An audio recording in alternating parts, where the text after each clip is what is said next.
दिल में निशानी रखले बानी तोहरा प्यार के, कहत जमाना के देखा दी सीना फार के।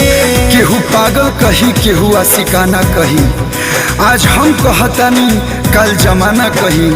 अरे तू भले केहू और के हो जा, लेकिन हमके लोग तोहरे दीवाना कही। दिल में निशानी रखले बानी तोहरा प्यार के, कहत जमाना के देखा दी सीना फार के। आज तोहर फोटो बा हो, आज तोहर फोटो बा करे जावा में टांगल।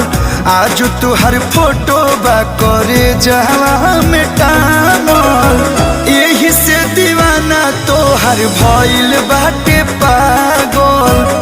जहिया से जान तोहर